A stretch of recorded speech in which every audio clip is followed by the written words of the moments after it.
Hi, I'm busy social distancing with Desmond Bernardo, who is on his tour through the country for the direct elections campaign. Desmond, what is bothering you today? A lot. There's a lot bothering me. I've had a lot of frustration. I'm sure that you've seen some of it. At this stage, I feel like going into Parliament and strangling some people, but I know we can't do things like that. So I need to give expression to how I'm feeling, and I've put out some videos where I think I've made my feelings clear. I think one of the biggest frustrations now is that our government is literally expecting people to lose everything. They are expecting people to sit back and just die. I mean, I cannot fathom the kind of mindset or lack of thinking or intellect or a combination of all of the above that would allow people that's still earning a salary, a lot of income, expecting other people to earn nothing and just die because of something none of them have seen or can prove to exist. I'm not saying it doesn't exist, but none of them can do it. And it's kind of strange considering that well, let's think of it this way first before I get to my main point. The people affected by this in a way that is dangerous, that is life-threatening. What percentage are we talking about in the general population? It's low. It's less than 2%. The World Health Organization, the figures I've seen is 0.6%. So we're doing all this, basically ending the productive lives of almost the entire country for a microscopic minority, right? It's a minority. It's a tiny minority of people. And up until just a few years ago, I was hearing utterances from the ANC officials. I think it may have even been our former president that said, in a democracy, you have less rights if you're a minority. Not now, though. No. Now you can have the whole country bow down, fall into their graves for you. Yes, well, literally, and graves, they've been digging, there's some very good money doing the rounds for grave digging, and you see some very eager companies digging graves, and we saw some of them on the way here, in fact. People digging graves. And I ask myself, where has common sense gone? It's something I was brought up with. It's something my dad instilled in me a lot, teaching me what it means to have common sense. It's something that I also got to witness in the nuclear industry all the time, and people speaking about common sense. And a common sense of how things are is something that should permeate throughout society. And I think the common sense now is stupidity. That is what the common sense has become. Utter stupidity. And I've had enough of it, really. And I don't want to say just had enough. I want to help create change so that common sense that is valuable to society comes into existence again. It just has to. And I think what makes this worse from a common sense perspective is that the actions that have been taken, all this damaging lockdown actions on the lives of people, not just economic, the consequences reach further than just the economics of that. But all of these actions have been taken on the back of data that is so unreliable. We've had, I'm sure it'll be in my news video that is late for last month, but numerous experts are now coming out saying that mass testing is basically useless. It doesn't mean anything. I think just a week ago we saw that about 10% of the UK's deaths are going to be removed from the list because these people died months later of things like car crashes, and they shouldn't have been in the statistics, part of the data at all. Yet this high, and there's been plenty of articles about how unreliable the tests were, false negatives, false positives all over the place, and yet this is the data that have been used to completely destroy the planet. That just makes it much worse. Well, I actually did quite a few videos on the data, and specifically people being listed as a COVID-19 death. And I mean, I said clearly that if you don't do an autopsy on somebody, you cannot determine, even if you had known how a virus, a SARS-CoV-2 virus, causes the disease. You need to perform an autopsy to confirm that this virus has done so. And we have absolutely no evidence worldwide at this stage for that. Now, I'm not saying that it doesn't cause a disease for which I just came up with the name COVID-19. That's not what I'm saying. What I'm saying is we don't have evidence. And this is what we need. And until there's more evidence, this is all a sham, isn't it? Well, the evidence we're specifically talking about here is linking a new virus, or and I don't even know if we should call this a new virus. I will categorically call it something that's been in existence for decades.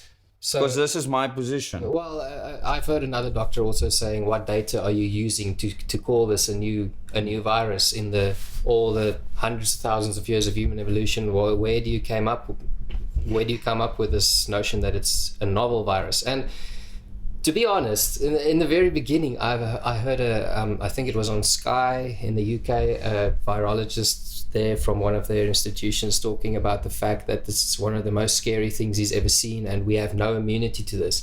Can you honestly say if 99% of people survive an infection that we have no immunity to it?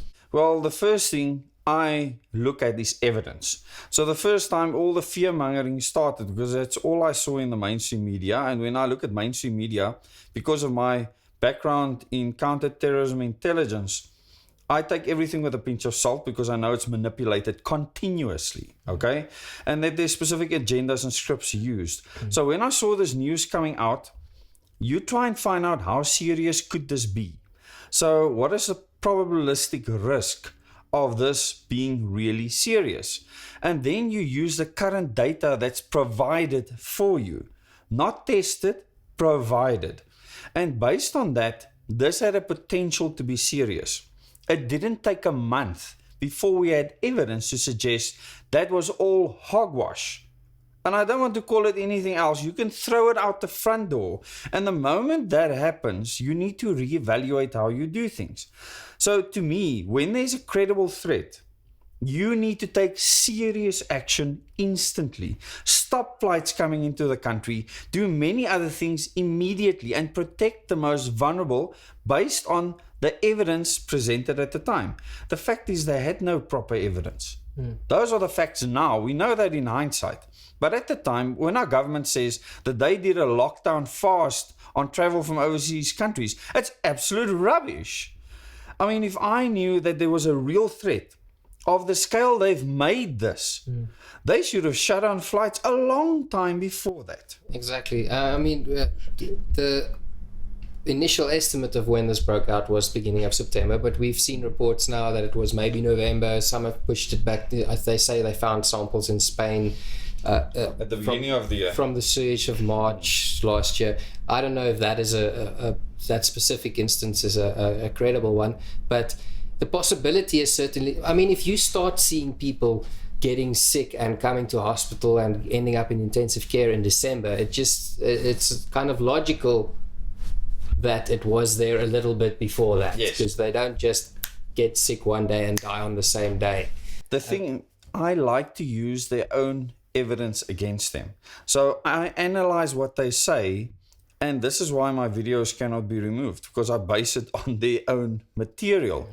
And based on what they say, exactly as you're saying now, when they say that this virus is going to come at us, there's going to be this massive storm, and that we're going to go to this massive peak, and they're trying to flatten the curve. When last have they spoken about flattening the curve?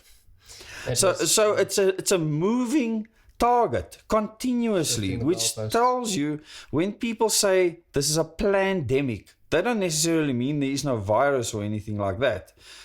But what they try to say, and I won't certainly use that word pandemic now, but it looks like there was some meticulous planning behind it, especially when it comes to the vaccine. If you know how long it takes to produce a vaccine, people would have had to be, if what they claim is true, been experimenting on vaccines for years now already for this specific virus. So what are they not telling us? So I don't believe there is a vaccine for the virus. I don't think they'll come up with any vaccine for it in future, in fact. And I don't believe that it's possible to create a vaccine for this virus. I think it's all a lie. And I think that the specific vaccine that they say they want to create, that there's other motives behind it, and I'm trying to find out exactly what the plans are at this stage. There's so many people saying so many different things about the vaccine, and this obviously comes into our freedom, because, and I'm sure you'll want to talk about our freedom with regards to the vaccine especially, because it's something that bugs me a lot. My main point around freedom with the vaccine is just, if you are going to be confronted with a product that has immunity from legal liability, then you absolutely have to have a choice to take it or not. And you can't be manipulated with little other tricks like, you can have most of your normal life back, but you can only go back to clubbing or concerts or whatever once you have the vaccine. None of that should be there. If this is a product that the makers have received protection from, that you can't sue them if anything goes wrong, there's no possible way that someone can mandate this product on you. But I want to get back to something else. The measures that we've seen, obviously, as we've said before, totally irrational, I think would be the word, and based on flawed data. Nonsensical. This whole premise from the government is that they are protecting us.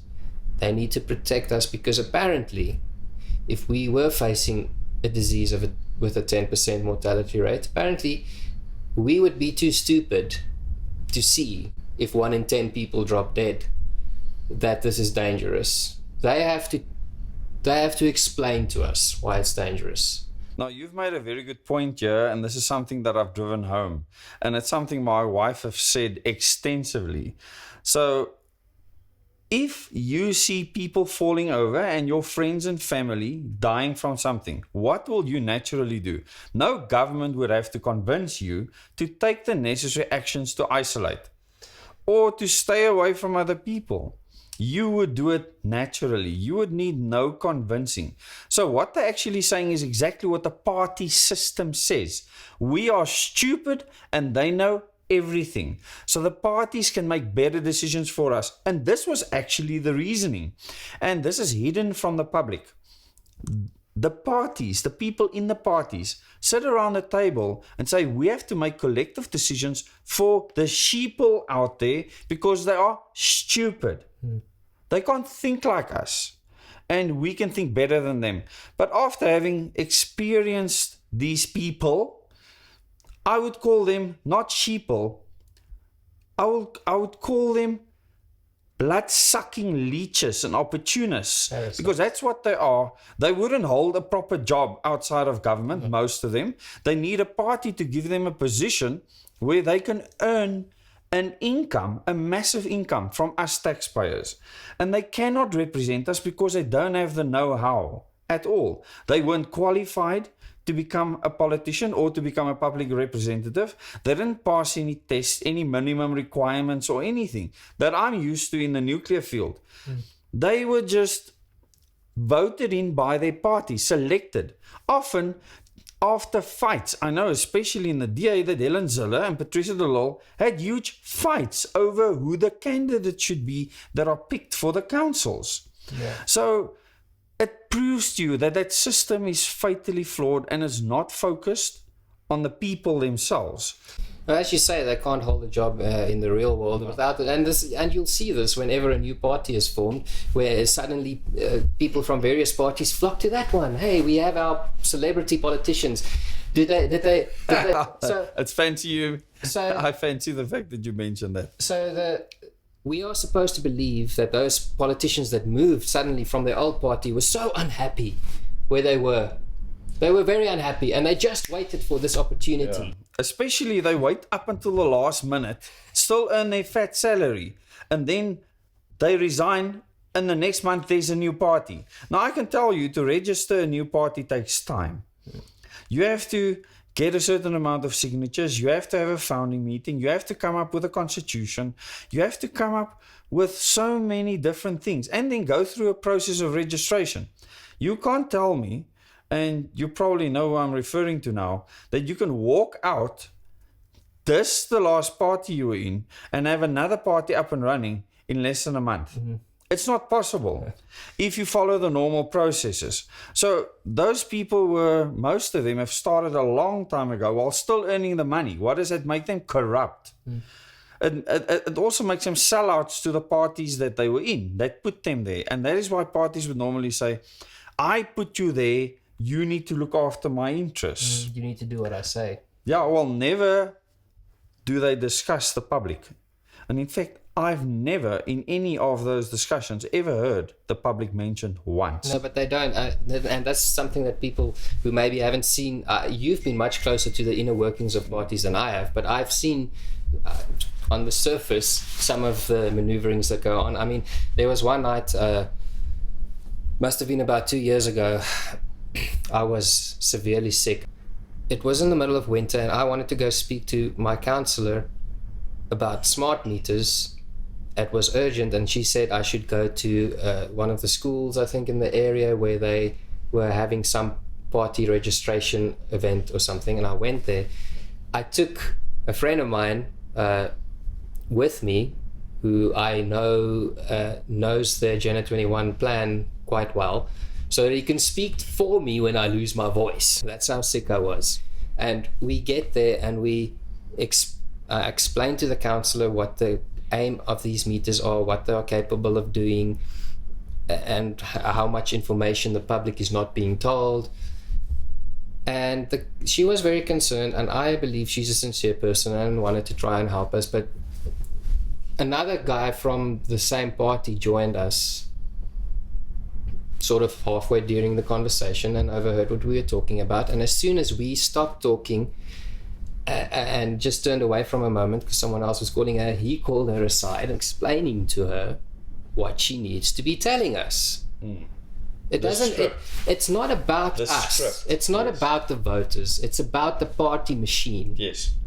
That is how it works. And it is a machine. And in fact, during election campaigns, they will base their election campaign on another party overseas. In many instances, the way they plan things, the way they execute things, and all the fake party events where people are busting and given money and t-shirts and so on. I mean, the fakery is unbelievable. And earlier I mentioned the mainstream media and how many of them, especially if they're involved with NASPAS, are just government propaganda outlets. And I say this openly, there's no point in beating around the bush, because I can actually prove it. Not only in the headlines, but in what follows in the articles. That the people are the last thing that's considered. And one of the greatest tests for a court case, in the High Court for instance, where the public is involved, is to see, does the judge for the government, or do they judge for the people? And it's incredible to actually see that in many of the judgment you'll find the government is mentioned all the time. The judgment is for the government. And in many other judgments, the judge judges based on the people. And it's a mindset. And this is where the judiciary, you can see that many of them are captured, and they're not actually looking out for the people of the country, but they are looking out for large corporations and government. And that is a huge problem right now. It's a massive problem. But getting back to the common sense factor of this all, and the seriousness or not seriousness of the disease, there has been, since quite early on, a faction of people that maintained that this could have been a pathogen that was released on purpose. Some argued that it was a form of economic war by China against the rest, especially the United States, but the rest of the world. And there seemed to have been some plausibility to it, because China was the first country out of lockdown and first country to go largely back to work. So while the others were only going into lockdown, so they were off and away while we were all locked in our room. But what I want to get to is, there was a video circulating quite early on, coming supposedly from China, a leaked video, and it seemed like a collage or montage of a lot of different people's videos they took on their smartphones, and it was long. It was about an hour long, and it was supposed to show how bad the disease was in China and how people were dying, and they would show you a picture of a building with a smokestack and say it's a crematorium, and that it's been running all the time. I mean, they just say these things. You have no proof that it actually happened. The same video had people walking in the street and just falling over and dying right there on the spot. We haven't seen that happen anywhere else in the world, have we? People just falling over in the street. No, we haven't. I have seen videos from South America where they've shown similar scenes, but the reality on the ground later confirmed by normal people like us that actually do media, citizen media, has proven all of this wrong. In other words, you can create any kind of expectation based on what other people want to hear at the time, because mainstream media creates this expectation of fear by what they show the people. So now you expect this horrible thing to happen. If you keep on feeding pictures or images or concepts around this horrible thing, people start to believe it, and then it becomes your reality. So the first thing I ask people, did you see this happen? If they say no, the next thing I ask them is, what other credible evidence do you have for what you saw? Where it happened, how it happened, what the circumstances were. And if you don't have any of that, then you cannot make a good assessment of the reality of the situation. It's just not possible. Do you think that video was fake? Because I have this, I mean, a lot of other countries, England, Italy, maybe even the US, a lot of other countries were, if you can trust the data, that is, we can only work with the data that we have, which I think is totally unreliable, but working with what we have, there are plenty of other countries that were supposedly much harder hit than China. Why do they only fall over in the street in China? Well, I think what you can very easily do is create a certain set of circumstances. You can fake something. Now, I'm not saying that any of these videos have been faked. I've seen many of them.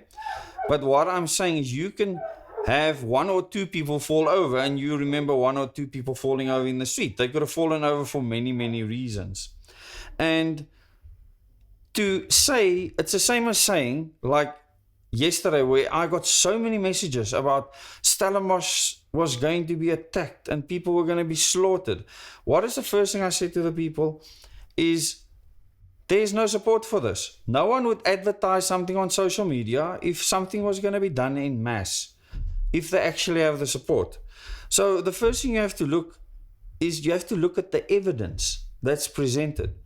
If the evidence doesn't suggest what the people are saying it's going to be, then it's not it. And you can, just with two videos of two people falling over, this becomes the mainstream thought, when there's actually thousands of other people not doing anything. The media operates on manipulating people's perception. Yeah. Perception about things. So you 100%. See it looks like that guy fell over from coronavirus. It looks like this happened because of this. It seems like this is because of... It's all manipulation of perception, and we know most of the time. Yes, and we famously know about the Italian theater shown in a US mainstream. Yes. Yeah. And that must have been quite embarrassing, and they had to apologize for it afterwards. But how do you make a mistake like that? I'm sorry, you don't make a mistake like that. They had no footage to work with. And we know that people have taken risks, doctors, nurses and so on, taking videos inside the hospitals saying that there's absolutely nothing happening here. And even with all our field hospitals, they turned an entire motorcar factory into a field hospital. There's nothing happening there. I have evidence that people have been told, people that are on the street, that they can go and sleep in these field hospitals under quarantine to keep them safe. They would be given meals just so that there's someone in the place. Mm-hmm.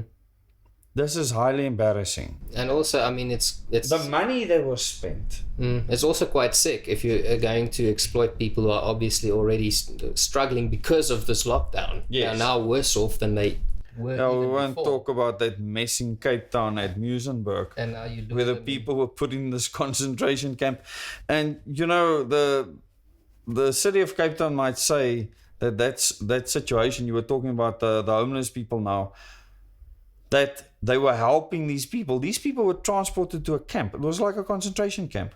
Because I saw the individual footage of people that I've had contact with, spoken to, that was there. They took footage. They listened to the people. When they speak and say what's happening there. Now, when you have lots of video footage from one area, it becomes more credible. So normally I see something as information. But if you kept on getting different videos of people falling over in the streets of Wuhan from lots of different people, it becomes more credible, doesn't it? Yes. But currently what happened is you will have one area of information coming through. In South Africa, it's News 24. I mean, News 24 is the government mouthpiece for everything. So if it comes out on News 24, you know that the government has sanctioned what is coming out. Coming back to the common sense thing that we started off with, I really wish people would use their own brains just a little bit more. I mean, we've been told from the very beginning this virus it's new, it's very contagious, it's deadly, probably looks deadly. And then we took until, was it the 20th of March when we stopped international flights? So it's almost, if you accept the start date of this as being beginning of September, it's 4 months without doing anything to stop a highly contagious new virus that apparently spreads super easy. And we believe the government when they tell us they can save us from this if they lock us down 4 months later. And then this massive attack didn't happen. This perfect storm didn't come. No. And they didn't understand why. And then they tried to figure out. And now we've made a smooth transition, a very smooth transition, from being afraid of catching this and dying to just being afraid of catching this. Now suddenly we're focusing only on cases. It's now, there's so many cases. Yes. New Zealand is even going back into lockdown now because of 4 cases. But this is how people are played. And you were saying people should use their minds more. I think what people need to start doing is developing more common sense. And that is why I started the Question Everything series on my channel. Because I want people to question things. And question authority and question experts. Experts. South Africans leaders. are probably some of the most easily controlled people when you say, this expert said this expert said this. It's a big problem, as you'll know, because we've spoken a lot about other issues like climate change and stuff where there's also allegedly a lot of science involved. But people must really get over this this thing where we can't challenge something that an supposed experts say. As if scientists, there's this perception, it seems, as if scientists, especially medical scientists, or anyone in the medical field for that matter, are supposedly much better people than the rest of us. They're not corruptible. They won't say anything just for money. There's an example that I'll probably highlight it in one of my other videos. It's a Professor Rosenstein, I think, that wrote a piece critical of a study that showed hydroxychloroquine to be effective as a treatment. And he wrote a bit of critique, and it wasn't I can't remember the verbatim paragraph now, but it wasn't anything telling you specifically what is wrong with the study. It was basically just a series of name calling. And then you look at that guy's own study that he did on hydroxychloroquine, and what he did, I would say purposefully wrong, was to give patients this at any time during their disease, whenever. when from the very start the people who advocated it was telling people you have to do it early before hospitalization.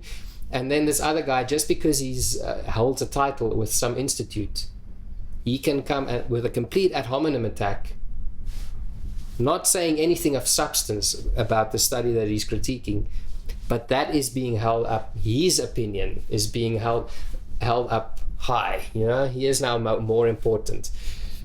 People need. These are just normal people. They are not better people than you and me. They can lie. They can make mistakes. They can say things for money. They can be corrupted. They can be bought just as easy as any politician. Specifically on what you've just said, there's a few important things that I noted, because the World Health Organization actually made a statement on hydroxychloroquine. And the headline read, hydroxychloroquine kicked out as the drug that was being tested at the time.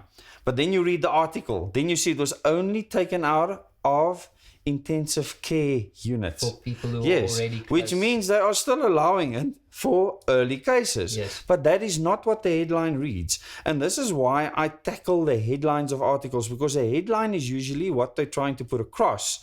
And then towards the tail end of the article, the truth starts to come out because they don't want to get caught out. It's very deliberate. And the mainstream media is one of my greatest targets at the moment. And earlier, you spoke about something that you can equate to the greater good that the New World Order ideology wants to put forward over individual liberty. In other words, the government will come and say, but this is because this is good for everybody.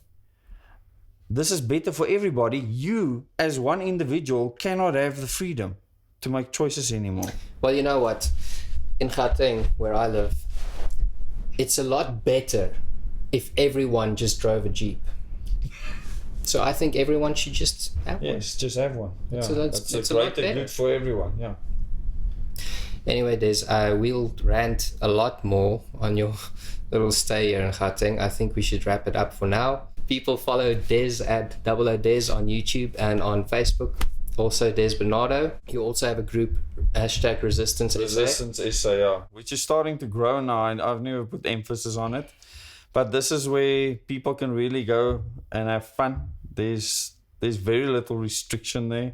So most of the people can find all the goodies there. And I see it's started to grow without any effort. The people want to go there. I'm also on that group. It is quite active. And of course you can find my own videos, Janet 21 Truth South Africa, Facebook and Twitter. Thanks for taking the time to listen to us rant. We'll see you again soon. Thank you very much. Please subscribe to Agenda 21 Truth South Africa. Please subscribe and ring the bell icon so you get notifications when Justice uploads a new video. And I will also be sharing them on my channel.